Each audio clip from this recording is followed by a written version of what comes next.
पूछ भी या भी ऑब्जर्व भी कर सकते हो। तो चलिए, पहला law, triangle law vector addition, ये क्या चीज है? Triangle law of vector addition. देखिए, हम मैथ्स नहीं कर रहे हैं, आपको समझ में आना चाहिए, है ना। हम यहाँ पर सिर्फ और सिर्फ जो है फिजिक्स के पॉइंट ऑफ व्यू से मिनिमम वेक्टर्स की आइडिया हमको जानना है। तो देखिए, ट्राइंगल ऑफ वेक्टर एडिशन क्या चीज को रिप्रेजेंट करता है, ये मैं आपको समझा रहा हूँ। Triangle law of vector addition. देखिए, हम यहाँ पे सबसे बेसिक वेक्टर जो है डिस्प्लेसमेंट वेक्टर, यहीं से स्टार्ट करते हैं, ठीक है। Triangle law of vector addition में जो हमारा सबसे बेसिक वेक्टर है डिस्प्लेसमेंट वेक्टर, इसी से स्टार्ट करते हैं। सपोज कीजिए मेरे पास कोई आदमी था, वो यूं गया, ठीक है, ऐसा गया, ठीक है। मेरे पास कोई आदमी था, वो यूं चला गया, ठीक है। और फिर यहाँ से वो आदमी कुछ ऐसे एंगल पे चला गया, ठीक ठीक। तो यहाँ पर ऑलरेडी हम ये चीज जो समझ चुके हैं उसके अकॉर्डिंग, ये यहाँ से यहाँ तक जो गया, this is a displacement vector. या जो आदमी फिर यहाँ से यहाँ तक पहुंच गया, this is another displacement vector. फिर इनका नाम भी लिख देते हैं, जो हम लोगों ने जैसे लास्ट क्लास में लिखना सीखा था। तो वही ए वेक्टर, और सपोज ये हो गया हमारा बी वेक्टर, है ना। लेकिन अगर मुझसे मेरा कोई अब पूछे कि भाई आपका, ठीक है, जो आदमी था वो यहाँ से यहाँ गया, मतलब पहले तो नॉर्थ, पहले तो आपका ईस्टवर्ड गया, फिर उसके बाद नॉर्थ ईस्ट की तरफ गया, ऐसे। तो एक्चुअली वो मेन जहां से स्टार्ट किया था वहां से किस दिशा में गया, है ना। मेन जहां से स्टार्ट किया था वहां से किस दिशा में गया, अगर ये हमसे पूछेगा तो हम क्या बताएंगे? देखो, मैं ऐसे तो नहीं बोलूंगा कि पहले भाई ऐसे जाओ फिर ऐसे जाओ, है ना। तो मैं अब यहाँ पर खा रहा हूँ, ये मेरा ओरिजिन था जहाँ से चीजें स्टार्ट हुआ था। तो मैं क्या बोलूंगा कि भाई आपका मेरा जो ऑब्जर्वर है वो इस दिशा में गया, ऐसे करके मैं दिखाऊंगा, है ना। तो देखो, हमारे पास यहाँ पर अगर देखा जाए तो मेरा ऑब्जर्वर या जो एक्सपेरिमेंटर था, वो पहले यहाँ से यहाँ गया, है ना। और ये डायरेक्शन चूंकि एक्स डायरेक्शन कह लोगे, इसका कुछ एक मैग्नीट्यूड है, इस डिस्प्लेसमेंट को मैंने एक वेक्टर बोल दिया, ए वेक्टर। फिर उसके बाद फिर यहाँ से यहाँ गया, तो उसको मैंने एक नया वेक्टर बोल दिया, बी वेक्टर, क्योंकि उसका मैग्नीट्यूड और डायरेक्शन दोनों अलग था, जैसे हमने पिछले क्लास में देखा था।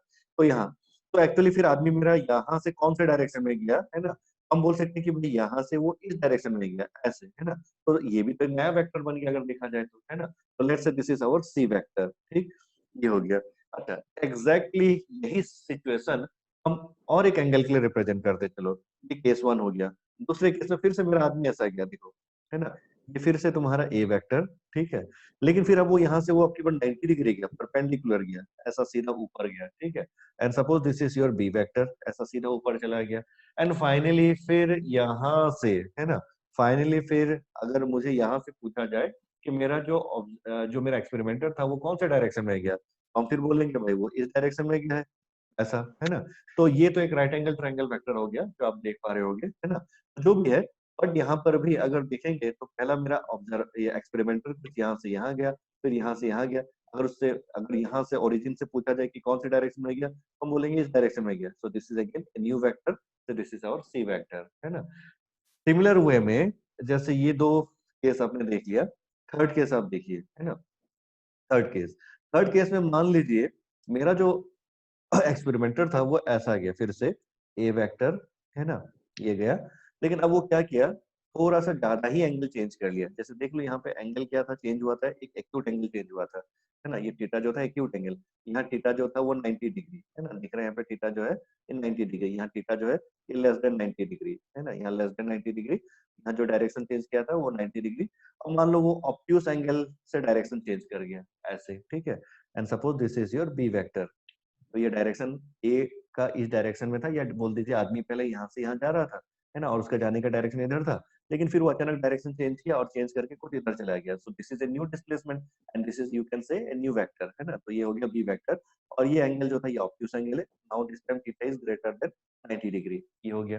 बट वंस अगेन आप अगर देखिएगा, है ना, अगर मेरा पूछा जाए, मुझसे पूछा जाए कि भाई मेरा एक्सपेरिमेंटर कौन से डायरेक्शन में गया, है ना, कहाँ है वो, है ना, ऐसा अगर पूछा जाएगा तो मैं ऐसे ऐसे नहीं दिखाऊंगा। मैं बोलूंगा कि यहाँ से भैया वो यहाँ पर पहुंचा है ना, यहाँ पर खड़ा है वो, ये हो गया। तो again this is a new vector, so this is your C vector, है ना। अब देखो, पिछले क्लास में जो मैंने आप लोगों को समझाया था, है ना, उसी आइडिया के अकॉर्डिंग, है ना, ट्राइंगल ऑफ वेक्टर एडिशन क्या बोलता है ना। देखिए, vector A plus vector B is equal to vector C, ये कौन सा लॉजिक है, जरा इसको भी समझेंगे। देखो क्या बोलता है, mathematical triangle of vector addition जो कहता है वो ये बोलता है कि vector A plus vector B equal to क्या होगा, वेक्टर सी हो जाएगा, है ना। अब देखो, वो सिर्फ इसके लिए नहीं, वो तीनों के लिए है। अब ऐसा कैसे हो गया, ये आपको समझना है। तो देखो, मैंने पिछले क्लास में जो आप लोग को समझाया था, है ना, ये प्लस का ये मतलब नहीं है कि ये दो वेक्टर्स को आप सीधा ऐड कर दो। लास्ट क्लास में मैंने आप लोगों को ये समझाया था कि जैसे अगर मान लीजिए मेरे पास दो टमाटर है और दो मेरे पास एप्पल है ना? दो टमाटर और दो एप्पल अगर मेरे पास है तो हम इसको ऐड कभी नहीं कर सकते, बोल ये कभी नहीं सकते कि भाई मेरे पास 2 + 2 = 4 है ना? 4 टमाटर है, ऐसा मैं नहीं बोल सकता हूँ, क्योंकि दो टमाटर और दो एप्पल दो अलग अलग प्रॉपर्टीज के हुए। तो ठीक उसी तरह से अगर वेक्टर ए और वेक्टर बी का डायरेक्शन अगर अलग अलग है तो दोनों डायरेक्टली कभी ऐड अप हो ही नहीं सकते, है ना? डायरेक्शंस अलग-अलग होने के कारण ये कभी ऐड नहीं हो सकते, है ना? क्योंकि डायरेक्शन अलग होने का मतलब उनकी फिजिकल प्रॉपर्टीज में चेंज है, ऐसा आप समझ सकते हो थोड़ी देर के लिए, क्योंकि डायरेक्शन जो है अलग है। तो यहाँ पर तो ये प्लस क्यों लिख रहे थे? जैसे मैंने आप लोगों को समझाया था कि आप लोग अगर मान लो एक थैले में, है ना, बोल दिया कि भाई 2 किलो आलू लाए हो और 2 किलो सेब भी लाए हो, है ना? तो अगर ऐसे पूछा जाता है जनरली आजकल हम लोग सब बोलते भी हैं इस तरह से कि भाई आप थैले में क्या-क्या लाए हो? तो बोलेंगे भई आलू प्लस सेब, है ना? मतलब दिस प्लस दिस क्वांटिटी, लेकिन इसका मतलब वो प्लस का ये मतलब नहीं कि दोनों को ऐड कर दो आप, है ना? वो कहने का एक तरीका हुआ, है ना? तो एक इनफॉर्मल तरीका हुआ। उस तरह से यहाँ पर a प्लस b कहने का ये मतलब हो रहा है कि आप दोनों वेक्टर्स का कॉम्बिनेशन ले रहे हो, है ना? लेकिन इसमें एक इम्पोर्टेंट चीज़ जो आपको समझना है वो ये है, देखो vector a plus vector b ये डायरेक्टली ऐड तो नहीं हो रहा है, तो फिर हो क्या रहा है ना? तो देखो वेक्टर a प्लस b का एडिशन इज इक्वल टू जो हम c वेक्टर बोल रहे हैं, ये एक्चुअली डायरेक्शन का एडिशन हो रहा है ना? अब यहाँ अगर देखिएगा तो ये डायरेक्शन का एडिशन हम बोल सकते हैं। किस तरह से? तो देखिए मेरा आदमी अगर पहले यहाँ से यहाँ गया, है ना? और फिर यहाँ से यहाँ गया, एग्ज़ैक्टली वो यहाँ से किस दिशा में गया? एग्ज़ैक्टली वो यहाँ से इस दिशा में गया। तो ये जो रिलेशन है ये और कुछ नहीं है, ये सिर्फ आपका डायरेक्शन का एडिशन का लॉजिक है और कुछ नहीं है ना? कि भाई पहले आप यहाँ जाओ फिर इधर जाओ, है ना? यहाँ जाओ और कुछ 30 डिग्री एंगल ऐसा मुड़ जाओ, तो जहाँ पहुँचोगे तो यहाँ से वो डायगोनली जिस दिशा में वो दिखाओगे तो उसका रिजल्टेंट हो गया। मतलब एक ही बार में अगर जाना रहेगा तो आप ऐसे चले जाओगे, है ना? ऐसे ना जाकर के ऐसे चले जाओगे। तो ये रिप्रेजेंटेशन करने का तरीका हुआ and because of this reason, है ना? क्योंकि डायरेक्शन का एडिशन का रीजन है, ये रिलेशन आपका जो है तीनों केसेस में वैलिड है ना? जैसे यहाँ पर देख लो, यहाँ पर अगर देखोगे आदमी मेरा फिर ऐसा गया, फिर यूँ गया और यूँ गया। इस केस में तुम अच्छी तरह जानते हो, क्या a प्लस b कभी इक्वल टू c हो सकता है क्या? This length plus this length is equal to this length? नहीं, कभी नहीं। यहाँ पर भी कभी this length plus this length is equal to this length, ऐसा कभी हो सकता है क्या? बिल्कुल नहीं हो सकता है। लेंथ का एडिशन ऐसा करोगे तो कभी होगा ही नहीं है। यहाँ पर भी देख लो this length plus this length can never be equal to this length, है ना? ये कभी हो ही नहीं सकता आपका, है ना? तो फिर ये जो रिलेशन है वो क्या है? तो समझ लो इस चीज़ को, ये सिर्फ आपका जो है डायरेक्शन का नोटेशन है ना? डायरेक्शन का कांसेप्ट है और कुछ नहीं है। अगर आपका कोई ऑब्जर्वर अगर यहाँ से यहाँ जाता है और फिर यहाँ से यहाँ गया, ठीक उसी तरह यहाँ से यहाँ गया और यहाँ से यहाँ गया, ठीक उसी तरह से यहाँ से यहाँ गया और फिर यहाँ से यहाँ गया। एग्ज़ैक्टली वो ओरिजिन से किस पोज़ीशन पे है? तो ओरिजिन से ये इस पोज़ीशन पे हुआ। इस पोज़ीशन पे अगर है तो यहाँ से जो हमने ये स्ट्रेट लाइन बना दिया, तो ये एक नया डायरेक्शन हमको मिल गया। That's why this direction plus this direction is equivalent to this direction. This direction plus this direction is equivalent to this direction. Similarly, this plus this is equal to this. बोलो समझ में आ गया सबको, है ना? तो देखो triangle law of vector addition जो हम अक्सर फिजिक्स में यूज करते हैं, उसका सिंपली कांसेप्ट ये है कि a vector plus b vector is equal to c vector जो हम रिप्रेजेंट करते हैं, वो सिर्फ डायरेक्शन के लॉजिक से रिप्रेजेंट करते हैं, ठीक है? अब इसका दूसरा जो जो काम जो दूसरा जो पॉइंट है, वो है अगर हमको इसका मैग्नीट्यूड भी निकालने के लिए अगर बोल दिया जाए, भाई तुमने चलो सी जो वैल्यू है, चलो सही बोल दिया कि भाई पहले तुम सीधा चले जाओ ईस्ट की तरफ 2 मीटर, है ना? फिर 30 डिग्री एंगल चेंज करो और 30 डिग्री एंगल चेंज करके फिर चले जाओ तुम 4 मीटर नॉर्थ ईस्ट की तरफ, है ना? अल्टीमेटली जहाँ पहुँचोगे वो यही चीज़ होगी आपका, है ना? तो आप इस तरह से भी रिप्रेजेंट कर सकते हो। तो ये तो चलो ऐसा हुआ, लेकिन अब वही चीज़ है, ये तो डायरेक्शन का लॉजिक था, है ना? अब अगर मुझे बोला जाए कि मैग्नीट्यूड भी निकाल के देना है, कौन-सा मैग्नीट्यूड? भाई ये सी का मैग्नीट्यूड, ये सी कितना होगा, है ना? जैसे ए का वैल्यू पता है, फिर बी का वैल्यू जैसे मैंने अभी बोला पता है, तो सी का वैल्यू क्या होगा वो पता करना है। ठीक उसी तरह देख लीजिए यहाँ पर ए का वैल्यू पता है, बी का वैल्यू अगर पता है, ये मान लो 3 मीटर हम राइट साइड आए या ईस्ट की तरफ आए और फिर नॉर्थ की तरफ कितना के चले गए 2 मीटर। तो ये जो लेंथ है ये कितना होगा? तो यहाँ तो आप सीधा देख सकते हो कि ये वेक्टर एडिशन के लॉजिक से a plus B vector is equal to C vector तो ट्रू है ना? ये क्योंकि डायरेक्शन का लॉजिक है। But but magnitude of C निकालने का ये तरीका नहीं है। मैग्नीट्यूड ऑफ सी निकालने के लिए राइट एंगल ट्रायंगल में हम कौन सा लॉ यूज करते हैं? तो वो था पाइथागोरस थ्योरम, है ना? तो देखो पिछले क्लास में जो मैंने आप लोगों को समझाया था, वो अब यहाँ पर आपको चीजें बनते हुए दिख रहा है। तो देखो यहाँ पे ये जो एडिशंस जो हम लिख रहे हैं ना, ये डायरेक्शन के एडिशन को रिप्रेजेंट किया जा रहा है और जब भी मैग्नीट्यूड निकालना रहेगा, तो वापस भाई पहले जैसे आ जाओ ट्रिग्नोमेट्री का हेल्प ले लो, है ना? ज्योमेट्री का हेल्प ले लो, है ना? तो इस दूसरे लॉ को हम बोलते हैं, जैसे हम यहाँ पे ट्रायंगल ऑफ वेक्टर एडिशन देखें, तो उसी तरह से जो दूसरा लॉ है, उसको हम बोलते हैं हमारा parallelogram law of vector addition. क्या बोलते हैं? पैरेललोग्राम, है ना? Parallelogram parallelogram law of vector addition, parallelogram law of vector addition, जो दूसरा आइडिया है उसको हम parallelogram law of vector addition बोलते हैं। अब ये क्या चीज है, चलो इसको समझते हैं। पैरेललोग्राम क्यों बोलते हैं, थोड़ी देर में हमको समझ में आ जाएगा। सबसे पहले तो देख लो, अगर मुझे ये जो तीन वेक्टर्स हमको दिखा रखा है, ए वेक्टर, बी वेक्टर और सी वेक्टर, अगर मुझे सी वेक्टर का वैल्यू निकालने के लिए कहा जाए और ए और बी का वैल्यू दिया जाता है, तो मैं बड़ी आसानी से उसका मैग्नीट्यूड जो है पाइथागोरस थ्योरम से निकाल सकता हूँ। लेकिन यहाँ निकाल सकता हूँ क्या, या यहाँ निकाल सकता हूँ क्या, नहीं, है ना। तो हम इसीलिए हम इसका जो आइडिया है कि इसमें हम कैसे सी की वैल्यू निकालेंगे, वो हम देखने जा रहे हैं, है ना। तो आज का मेन क्लास जो है ये इसी के ऊपर बेस्ड रहेगा, जिसको हम बोलते हैं parallelogram law of vector addition, ठीक है। तो चलिए parallelogram law of vector addition में पहले इसी वेक्टर को दोबारा रिप्रेजेंट करते हैं और समझते हैं। देखो ये पहले हमारा ए वेक्टर जो था एक्स एक्सिस के अलोंग लाई कर रहा था, ईस्टवर्ड लाई कर रहा था, है ना, ईस्ट की तरफ लाई कर रहा था। और जो बी वेक्टर था हमारा कुछ एंगल पे था, इस तरह से, है ना। बी वेक्टर जो था कुछ एंगल पे, what is this angle, so given this angle was theta, है ना। ये थीटा दे रखा था। मतलब कोई ये बोल सकते हैं कि डिस्प्लेसमेंट के केस में, जैसे मेरा कोई आदमी यहाँ से यहाँ गया 5 मीटर और यहाँ से यहाँ गया फिर 3 मीटर, है ना। तो एंगल एक 3 मीटर गया तो 30 डिग्री एंगल, ऐसा कुछ वैल्यू, है ना। तो ए से, है ना, ये यहाँ से यहाँ तक का एक लेंथ पता है, यहाँ से यहाँ तक का लेंथ पता है। अब टारगेट है मुझे ये लेंथ पता करना, है ना।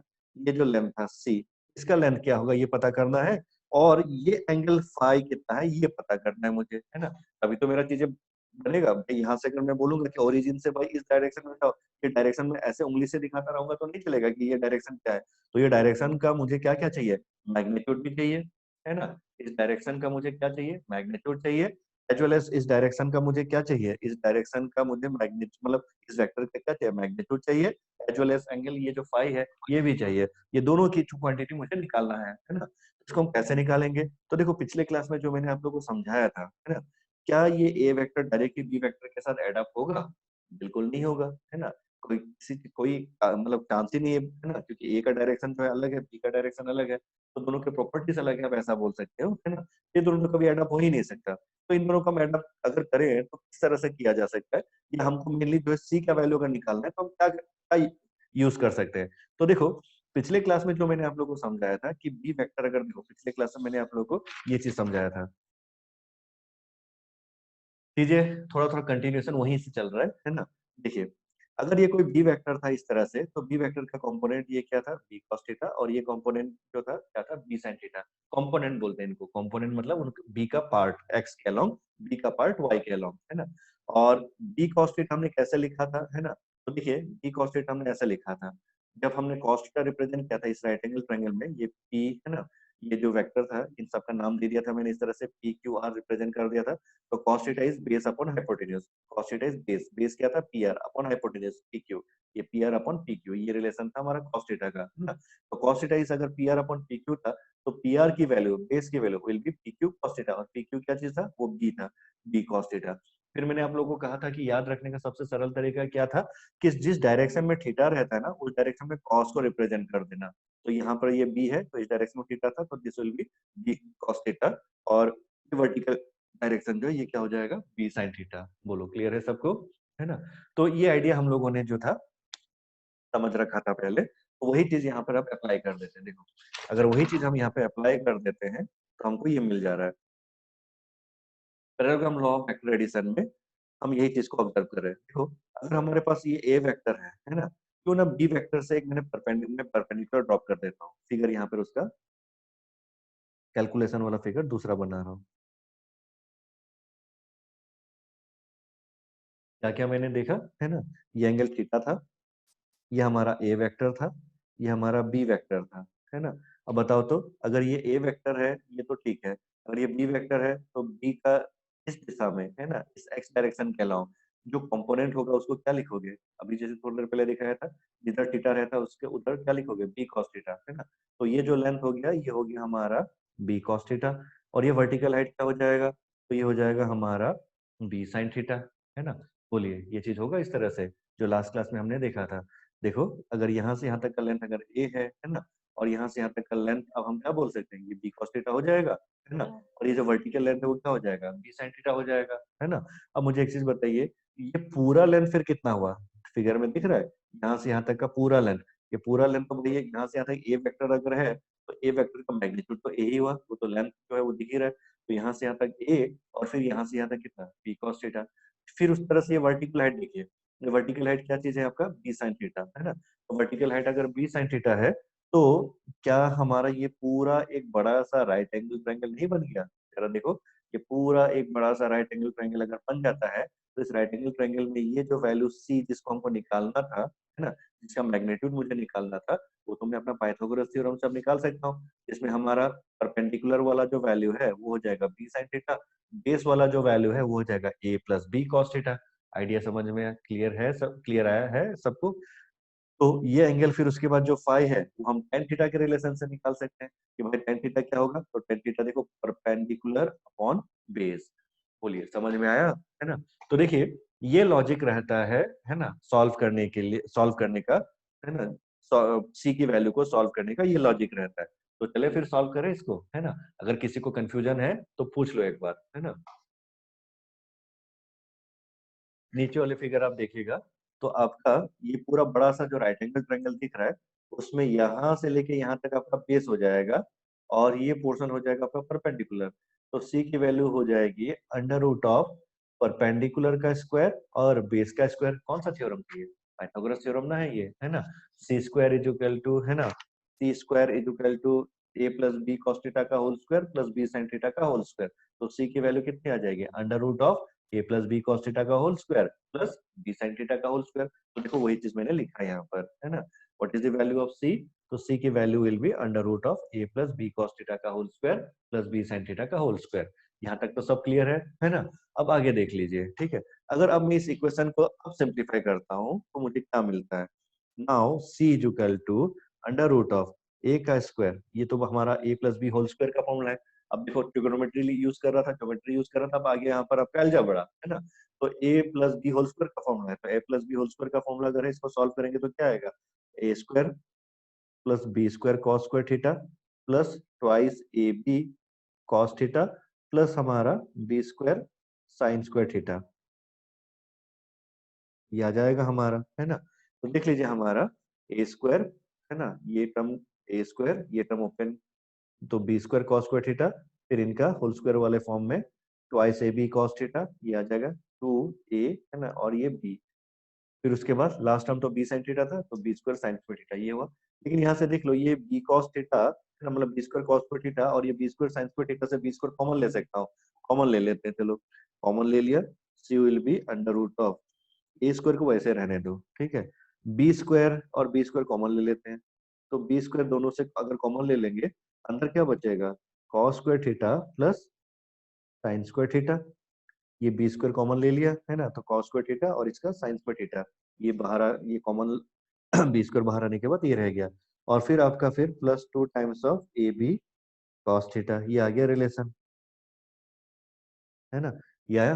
अब ये कौन सा टर्म हुआ, अब ये तो आपको अच्छी तरह से पता है sine square theta plus cos square theta कितना होता है, ये वन होता है। Sine square theta plus cos square theta अगर वन है तो this implies C is equal to under root of A का स्क्वायर प्लस बी का स्क्वायर है ना, प्लस हमारा twice A B cos theta. ये आ गया आपका रिलेशन। बोलो समझ में आया क्या है ना। तो ये एक्चुअली सी का जो हमको मैग्नीट्यूड जो चाहिए था ना, उसका मैग्नीट्यूड देखो हमारे सामने आ गया। जो मैंने थोड़ी देर पहले आप लोगों से पूछा था कि सी की वैल्यू क्या होगी, तो सी की वैल्यू ये आ गया। अब इन आइडिया से आप लोगों को क्या ये समझ में आ गया जो मैंने डे वन में आप लोगों को समझाया था, मतलब लास्ट क्लास में जो समझाया था कि वेक्टर्स ऐसा ऐसा कुछ नहीं है, वो बस क्या है डायरेक्शन है, और बाकी आपके जो नोन मैथमेटिक्स ट्रिग्नोमेट्री, मैथमेटिक्स में जो ट्रिग्नोमेट्री अलजेब्रा ज्योमेट्री, बस उनका कॉम्बिनेशन है और कुछ नहीं है ना। तो वही चीज देखो आज हम यहाँ पे देख पा रहे हैं। तो सी वेक्टर जो है is equal to under root of A square plus B square twice A B cos theta, ये हमने डिराइव कर लिया सी का मैग्नीट्यूड ठीक है। तो ये क्या है, ये जनरल फॉर्म है, ये आपने क्या निकाला, एक जनरल फॉर्म निकाला। अब यहाँ पे आप चेक करके देख लो है ना, ये तो आपने जिस केस के लिए निकाला था वो तो ये केस था आपका, ये वाला केस था है ना, तो इस सिचुएशन के लिए निकाला था। लेकिन अगर मान लो ये अगर जनरल केस जैसा दिख रहा है, इसको हम ये वाला केस के लिए क्यों ना डिस्कस करें, मतलब जो सेकंड केस जो था, ये सेकंड केस है ना, इस सेकंड केस के लिए अगर डिस्कस करेंगे तो वहां पे एंगल का वैल्यू बस चेंज कर दो, यहाँ एंगल लेस देन 90 डिग्री था, जो भी 90 डिग्री से लेस है वो वैल्यू डालोगे तो आंसर कुछ आएगा। लेकिन यहाँ पर अगर देखो एंगल थीटा जो है, अगर उसको 90 डिग्री पाई बाय 2 अगर ले ले तो कौन सा रिलेशन आ रहा है, चलो चेक करके देखो है ना।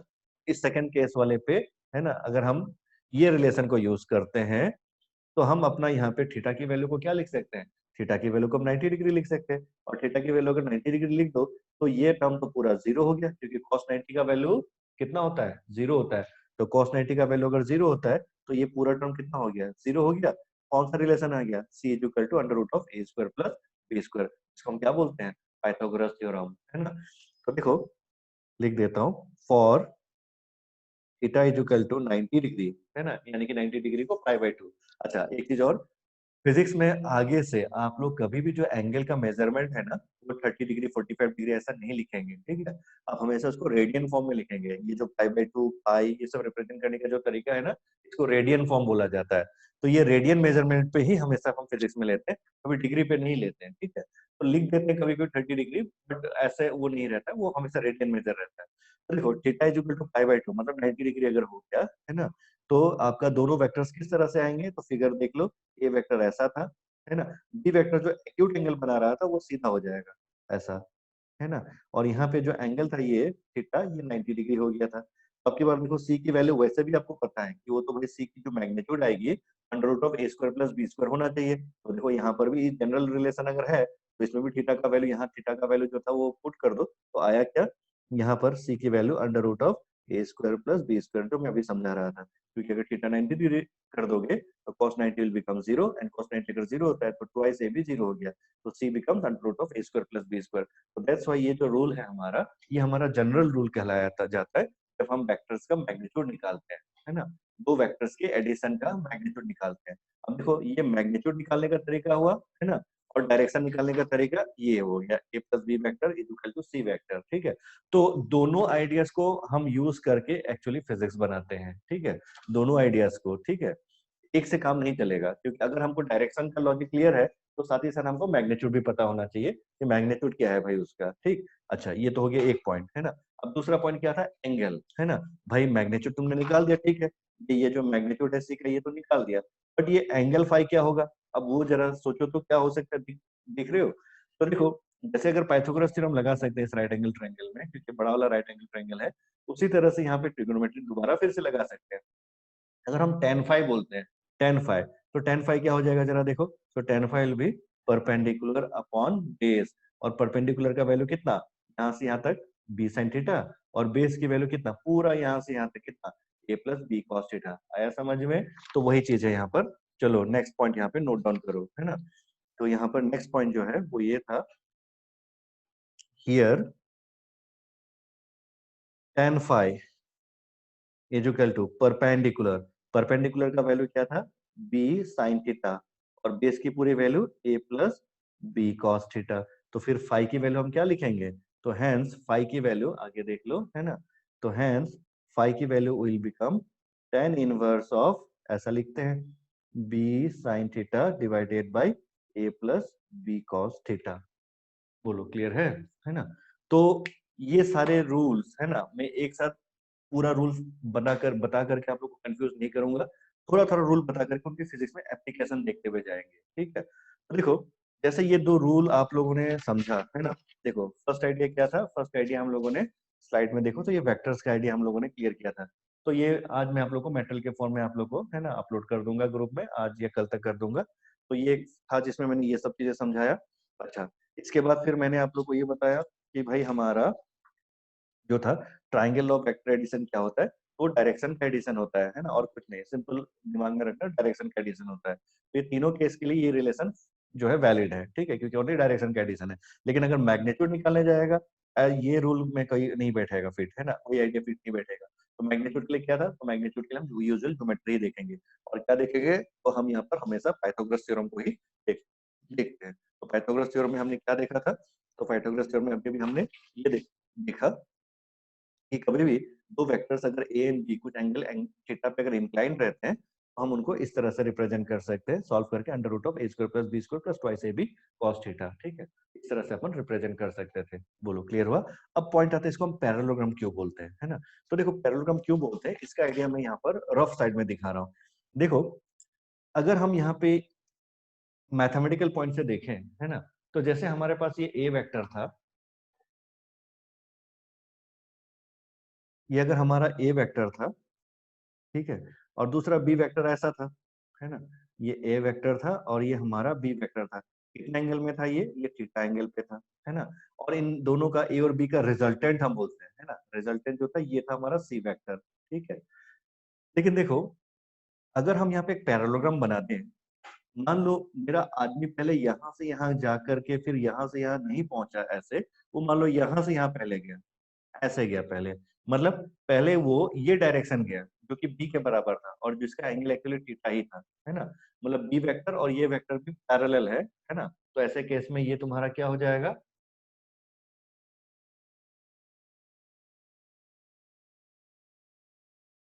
अच्छा ठीक है चलो। अब दिख रहा है नोट्स, ठीक है। मैं अभी यहाँ पर दिखा रहा हूँ, है ना, ये जो राइट हैंड साइड में जो है वो पार्ट देख लीजिए। तो देखिए, ये जो वेक्टर है बी, इसके बिल्कुल पैरेलल अगर मैं एक ऐसा वेक्टर और एक यहाँ बना दूं, है ना, तो इसको भी हम बी वेक्टर ही लिख सकते हैं। देखो मैंने लास्ट क्लास में क्या समझाया था, दो वेक्टर्स को इक्वल होने के लिए क्या क्या कंडीशंस होते हैं। तो दो वेक्टर्स इक्वल तभी होते हैं जब दोनों का डायरेक्शन और मैग्नीट्यूड सेम हो जाए, है ना। तो देखो, अगर ये बी वेक्टर जो एंगल इंक्लाइन था, उसी तरह से ये वेक्टर भी अगर इंक्लाइन है प्लस इसकी लेंथ और इसकी लेंथ अगर बराबर है, तो दोनों को हम क्या बोल सकते हैं, इक्वल वेक्टर। सिमिलर वे में नीचे जैसे ए वेक्टर है ना, उसी तरह से हम ऊपर भी अगर एक लाइन ऐसा खींच दे, इसको भी हम क्या बोल सकते हैं, ए वेक्टर ही बोल सकते हैं। तो देखो, तो रिकॉल करो आपका पैरेललोग्राम का आइडिया, क्या एक पैरेललोग्राम में ये दोनों लेंथ बराबर होते हैं और डायरेक्शन भी दोनों का बराबर होता है। नीचे की तरफ ये दोनों डायरेक्शन भी, नीचे और ऊपर के दोनों डायरेक्शन सेम होता है और लेंथ भी सेम होता है। तो मुझे ये बताइए, है ना, अगर यहाँ से यहाँ तक का जो लेंथ है, क्या इसको हम बी नहीं बोल सकते फिर से, क्योंकि ये दोनों सिमिलर है ना। ठीक उसी तरह से नीचे जो ये जो ओरिजेंटल लेंथ है ए, वो लेंथ ये भी तो है, उतना ही तो है ये। तो देख लो, हम अल्टीमेटली जो यहाँ पर जो पहुंच रहे हैं, हम वो कैसे पहुंच रहे हैं, यहाँ से यहाँ पहले पहुंचे फिर यहाँ से यहाँ पहले पहुंचे, यानी कि हम डायगोनली अगर ऐसे जाते हैं, तो यहाँ से यहाँ, है ना, मतलब यहाँ से यहाँ पहुंचे फिर यहाँ से यहाँ पहुंचे, तो डायगोनली हम ऐसे जाते तो भी बात बराबर है। उसी चीज को हम ऐसा भी तो बोल सकते हैं कि भाई पहले आप बी चले जाओ, है ना, यहाँ से यहाँ चले जाओ, फिर ए चले जाओ, है ना, तब भी आप वही सी कवर कर लोगे, है ना। तो इसी आइडिया के कारण देख लो, हम यहाँ पे क्या बोलते हैं, इस रूल को पैरेललोग्राम लॉ बोलते सर हैं, है ना। हाँ बोलिए। सर तो पहले हाँ वाले जो पहला वाला जो फिगर है उसमें तो वो पैरेललोग्राम नहीं बन रहा ना। हाँ, पहले वाले फिगर में मैंने इसलिए पैरेललोग्राम नहीं बनाया कि वहां पर आप लोग को कंफ्यूजन ना करो, है ना। देखिए यहाँ भी तो पैरेललोग्राम बन ही रहा है, अगर बनाना चाहे तो यहाँ पर भी बन ही रहा है। कैसे, देखिए, तो यहाँ पर ये वेक्टर यहाँ से यहाँ तक ए वेक्टर हुआ और यहाँ से यहाँ तक ये बी वेक्टर हुआ। अब मान लो मैंने यहाँ से एक और वेक्टर इस साइड बना दिया, ठीक है, और एक वेक्टर इस साइड बना दिया, मतलब एक पैरेललोग्राम अगर बना दिया, तो क्या उस कंडीशन में भी सी की value under root of A square plus B square, है ना, twice A B cos theta नहीं आएगा? बिल्कुल आएगा। ध्यान से देखिए इस फिगर को फिर से, है ना, ये वही फिगर है जो मैंने थोड़ा सा राइट हैंड साइड की तरफ बनाया, ठीक है। देखिए इस फिगर को, इस नोट के नीचे जो फिगर बना रखा है उस फिगर को ध्यान से देखिए। अगर आप पैरेललोग्राम बनाते हो, या चलो और एक और फिगर बना देता हूँ, एक पूरा पूरा पैरेललोग्राम पैरेललोग्राम बना देता हूँ। इस पैरेललोग्राम को आप देखिए, क्या ये जो लेंथ है ए से बी, है ना, ए बी सी डी, है ना, वो लेंथ क्या हमारा डी से सी बराबर नहीं है? बिल्कुल है ना। क्या हमारा ए से डी का लेंथ और बी से सी का लेंथ बराबर है? बिल्कुल बराबर है। तो अगर मैं ए से बी जो डायरेक्शन है और डी से सी जो डायरेक्शन है, उनको अगर मैं वेक्टर बोल दूं, तो डीसी वेक्टर और ए बी वेक्टर क्या होना चाहिए? सेम होना चाहिए। तो DC vector is equal to क्या है, ए बी वेक्टर, ये हो गया, है ना। तो दो वेक्टर्स इक्वल कब होते हैं? जब उनका डायरेक्शन सेम होता है और उनका मैग्नीट्यूड भी सेम होता है ना। तो इसीलिए हमारा ये DC vector is equal to A B vector हो गया। सिमिलर वे में अगर मैं यहाँ भी दो वेक्टर रिप्रेजेंट कर दूं इस तरह से, देखो, क्या ये एटी वेक्टर और बीसी वेक्टर को हम इक्वल बोल सकते हैं? AD vector is equal to BC vector बोल सकते हैं? बिल्कुल बोल सकते हैं। क्यों बोल सकते हैं? क्योंकि देखो दोनों का मैग्नीट्यूड भी सेम है ना, और दोनों का डायरेक्शन भी सेम है। ठीक, ये हो गया। यानी क्या, मुझे ये बताओ, अगर ये जो बीच वाला जो लाइन है एसी वेक्टर, ये जो एसी वेक्टर है, तो क्या इस एसी वेक्टर को मैं ऐसा नहीं लिख सकता हूँ जो थोड़ी देर पहले लिखा था, AC vector is equal to, है ना, ये एसी वेक्टर जो हुआ is equal to A B vector plus हमारा बीसी वेक्टर। कौन सा लो हो गया? Triangle law. AC vector is equal to AB vector plus BC vector, कौन सा लो हुआ? Triangle law. कैसे? यहाँ से यहाँ चले गए फिर यहाँ से यहाँ चले गए, इसलिए AB प्लस BC। तो नेट कहाँ चले गए? A से C। एग्जैक्टली वही चीज यहाँ भी देख लो, है ना। अगर हम इस चीज को अगर फिर से AC वेक्टर बोलते हैं, तो AC vector is equal to A से D जाओ पहले, है ना, A से D गए, ठीक है, फिर D से C चले गए, तो प्लस D से C चले गए। तो DC AD vector plus DC vector, one second क्या बन गया आपका, वही एसी वेक्टर बना, है ना। तो इसी ऐसे सिमेट्रिकल आइडिया के कारण, है ना, अब वर्ड जो मैं यूज कर रहा हूँ प्रिसाइज वर्ड, वो सिमेट्री, है ना। ऐसे सिमेट्रिकल आइडिया के कारण एक्चुअली यहाँ पर जो प्रिंसिपल या जो आइडियाज हम अप्लाई किए यहाँ पर, इस आइडिया को बोला जाता है पैरेललोग्राम लॉ, क्योंकि पैरेललोग्राम जैसा दिखता है। बोलिए, समझ में आया? और कुछ नहीं था यहाँ पर, ठीक है। लेकिन हाँ, हम जब यहाँ पे थ्योरी समझना था हमको, तो मैंने यहाँ पर पैरेललोग्राम नहीं बनाया। यहाँ पर इसलिए नहीं बनाया, नहीं तो यहाँ पर हमको कंफ्यूजन ज्यादा अराइज हो जाता, तो इसलिए मैंने पहले से आप लोगों को कंफ्यूज नहीं किया, है ना। बट ये जो आइडिया है सॉल्व करने का, मतलब आप सीधा ये समझिए कि जब हम पैरेललोग्राम लॉ बोलेंगे, तो that means it is the idea for calculation of magnitude of vectors, है ना।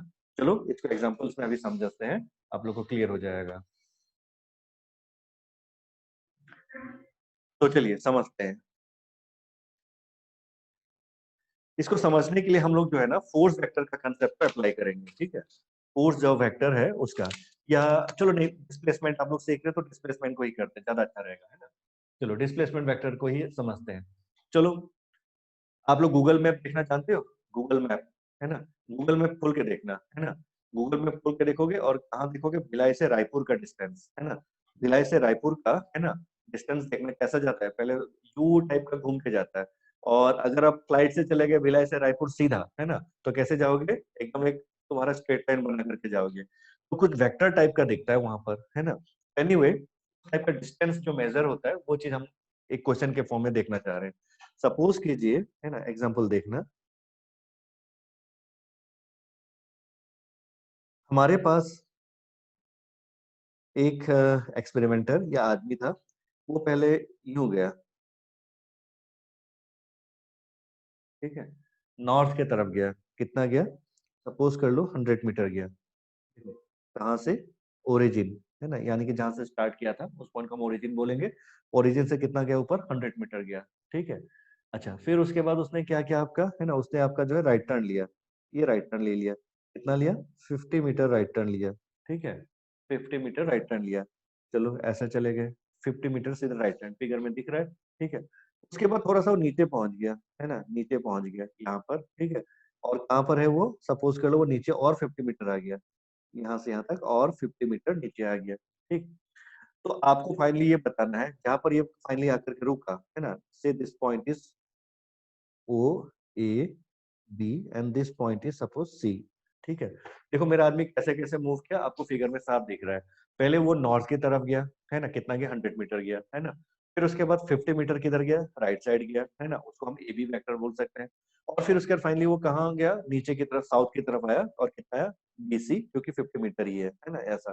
तो मुझे बताइए, है ना, what is is final displacement, है ना, what is final displacement and direction from the origin, है ना। तो क्वेश्चन है, find displacement and direction, find displacement and direction of the body, ठीक है, ये कोई बॉडी था, है ना, उसका डिस्प्लेसमेंट और डायरेक्शन, चलो बताओ। अब लेकिन देख लो, ये सारे वेक्टर्स दिख रहे हैं तुमको, है ना। ओ से ए एक वेक्टर हो गया, ए से बी एक अनदर वेक्टर हो गया, बी से सी एक अनदर वेक्टर हो गया, है तो तीन अलग अलग वेक्टर। लेकिन इसको, है ना, डायरेक्शन के लॉजिक से हम क्या लिख सकते हैं, और है ना, मैग्नीट्यूड कैलकुलेट करने के लिए क्या करोगे, चलो करो इस चीज को, ठीक है। 2 मिनट का टाइम दे रहा हूँ, आप लोग ट्राई कीजिए इसको।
बोलिए आयुष बन गया।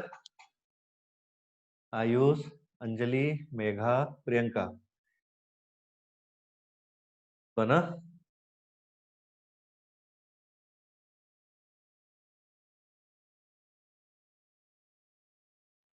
तो देखिए, find displacement and direction of the body, ये सवाल था आपका।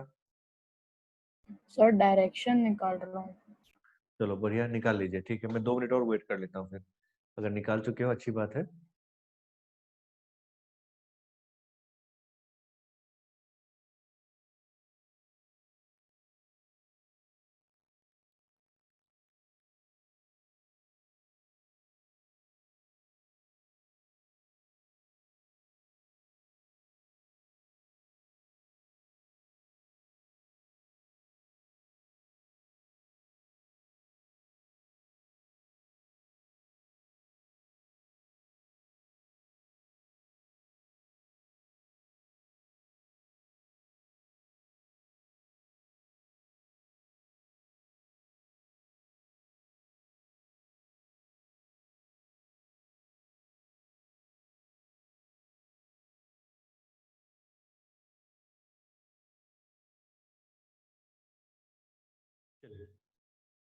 स्टार्ट करते हैं, है ना, हम भी अपना सॉल्व करना।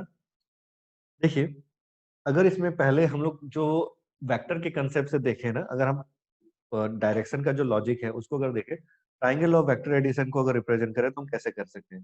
देखिए, मेरा पहले वेक्टर कहाँ से कहाँ था, ओ से ए, है ना, फिर ए से बी, यानी कि मेरा ये वेक्टर हो गया।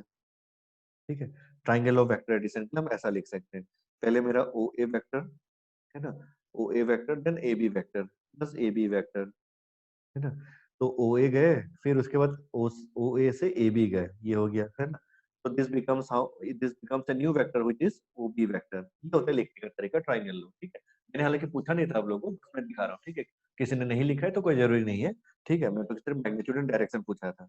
अब फिर से उसके बाद देखोगे कि अगर ठीक है, मेरा आदमी अगर यहाँ पर है, यानी कि दिस वेक्टर और दिस वेक्टर की जगह पे मैं ओबी वेक्टर लिख सकता हूँ। ओबी वेक्टर, है ना। तो ये ओबी वेक्टर, फिर ये हो गया ओसी वेक्टर, बीसी वेक्टर।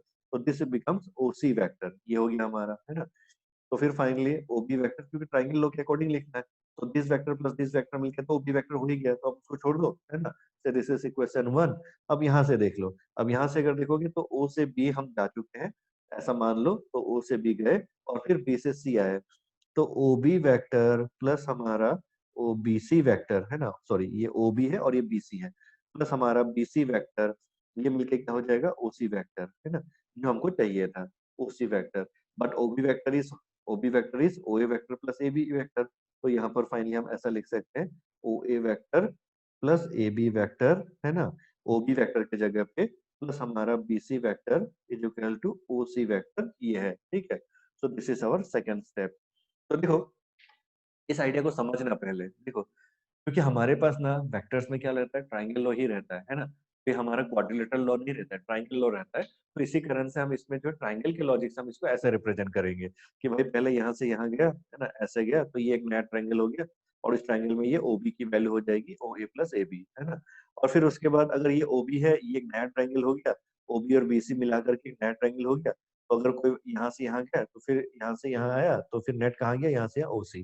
तो इसलिए हमने लिखा OB plus BC is equal to OC vector, है ना, इस तरह से लिखा। तो फाइनली OB की जगह पे जो वैल्यू था OA प्लस AB वो रिप्लेस करते तो ये। लेकिन देखो, ये कंसेप्ट तो वही हुआ ना जो हम लोगों ने अभी स्टार्टिंग स्टार्टिंग में पढ़ा था, कि देखो डायरेक्शन का सिर्फ एडिशन होता है ट्राइंगल लॉ, है ना। तो उसी तरह से उसी को एक्सटेंशन करोगे तो क्वाड्रिलेटरल लॉ टाइप का दिख रहा है, लेकिन ऐसा लॉ होता नहीं है ना। ये बस आपको एनालाइज के लिए बता रहा हूँ। जरा डायरेक्शन का लॉजिक को देखो, है ना। देखो, आदमी मेरा पहले कहाँ से कहाँ गया था, OA गया था, फिर कहाँ गया, AB गया, फिर कहाँ गया, BC आया। तो एक्चुअली हमारा ओ से कहाँ पहुंचा, सी पहुंचा। तो that's why this vector plus this vector plus this vector is equal to OC vector. बोलिए, समझ में आ गया, है ना। अब यहाँ तक तो चलो इजी था। लेकिन अब मुझसे अगर पूछा जाए कि भाई ओसी का डायरेक्शन क्या है ना, और दूसरा ओसी का मैग्नीट्यूड क्या है, क्योंकि मैंने फाइंड डिस्प्लेसमेंट पूछा है, तो डिस्प्लेसमेंट कौन सा हुआ, तो ओसी वेक्टर जो है ये हमारा डिस्प्ले ओसी वेक्टर जो है यही हमारा डिस्प्लेसमेंट है। बट इसका मुझे वैल्यू चाहिए ना, और वो डायरेक्शन भी चाहिए। तो डायरेक्शन जो है यहाँ एंगल के फॉर्म में बताऊंगा, ये हमारा एक्स एक्सिस मान लो, है ना, ऐसा इसको रिप्रेजेंट कर देते हैं। और बाकी वाई डायरेक्शन ऊपर वाला है ना, ये वाई डायरेक्शन है हमारा। तो यहाँ पर देख लो एक्स एक्सिस और वाई एक्सिस जब हमने रिप्रेजेंट कर दिया, तो देखो यहीं पे मैं आप लोगों को उसमें जो मैं समझा रहा था कि जरूरी नहीं है कि हर वक्त आप जो है ना, कोई फिक्स रूल ही यूज करो। आपके पास ज्योमेट्री में जो दिखता है उसके अकॉर्डिंग भी आप कर सकते हो, जो कि हमको यहाँ दिख रहा है। हमको यहाँ पर पैरेललोग्राम जो लॉ था उसका कोई यहाँ पे हेल्प नहीं दिख रहा है ना। हम यहाँ पे डायरेक्टली अपना पाइथागोरस थ्योरम भी लगा सकते हैं। जैसे देख लो, आपको साफ दिख रहा है कि मेरा आदमी पहले यहाँ से कितना ऊपर गया था, 100 मीटर गया था, फिर यहाँ से राइट कितना आया, 50 मीटर, ठीक है, फिर नीचे वापस कितना है, 50 मीटर। यानी कि अगर हमें यहाँ पर इस तरह से एक लाइन खींच दो, है ना, तो ये लेंथ कितना हो जाएगा, 50 मीटर, तो ये नीचे वाला लेंथ भी कितना है, 50 मीटर। अगर ये पूरा बी से लेकर के नीचे ये जो पॉइंट है, इसको अगर मैं डी बोलता हूँ, तो बी से डी कितना, 100 मीटर है, तो यहाँ से अगर ये 50 मीटर, तो नीचे वाला भी कितना होना चाहिए, 50 मीटर, है ना।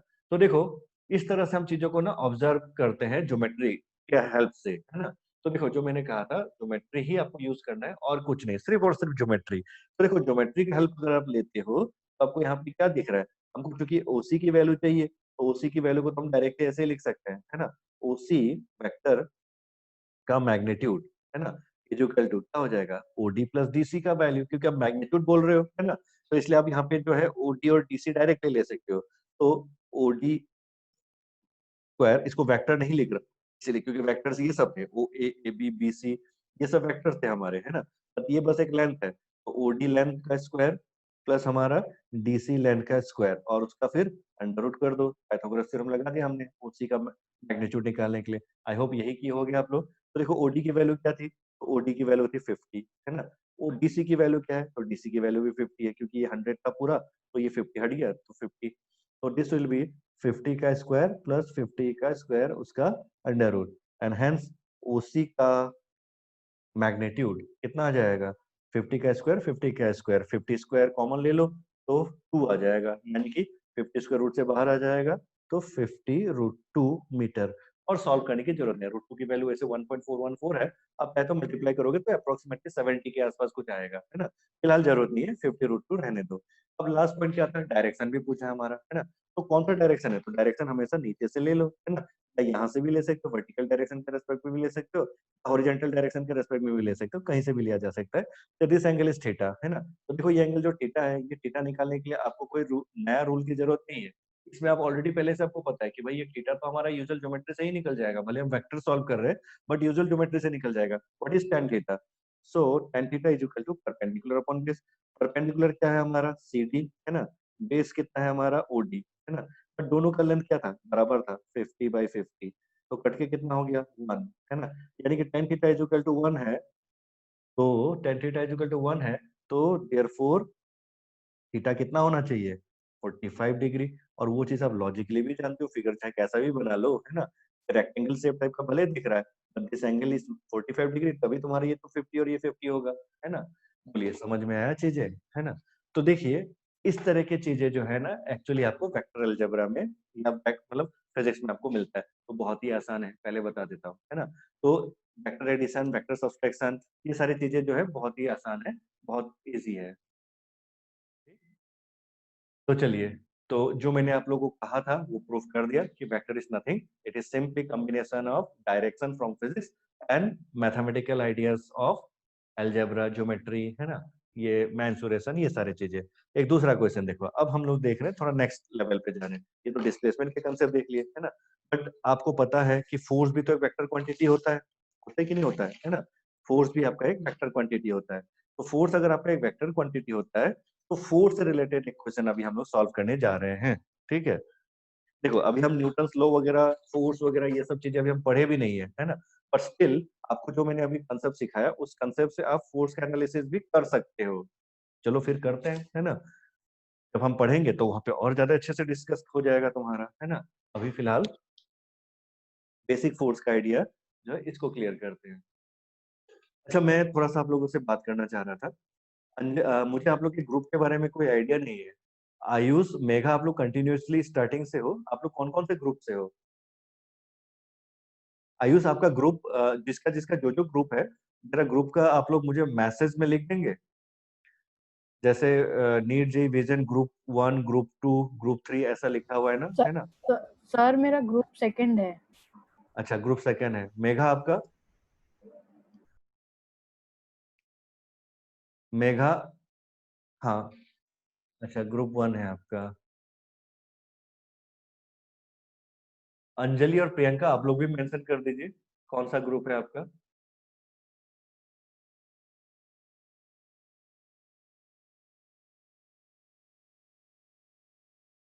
अंजलि, जो आपको जो जिस ग्रुप में आप हो, है ना, उस ग्रुप का नाम। ओके, अंजलि आप थर्ड ग्रुप से हो, ठीक है। प्रियंका, ताकि मैं देख लेता हूँ कि आप किसको किसको मटेरियल कहाँ पे भेजना है ना, क्योंकि जो लोग क्लास किए हैं उन्हीं लोगों को मटेरियल पहुंचे तो ज्यादा ठीक रहेगा।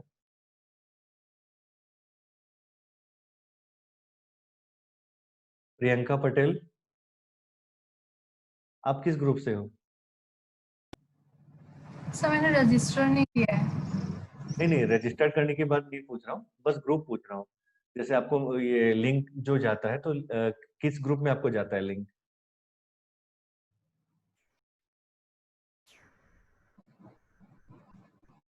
Sir group first. Group first, ठीक है।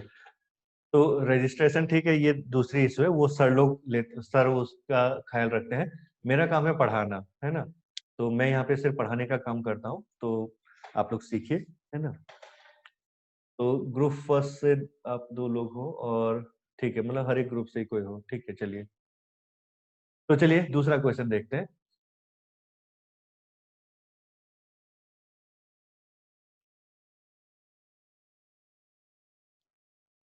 दूसरे क्वेश्चन में मैं एक फिजिकल क्वेश्चन दिखा रहा हूँ।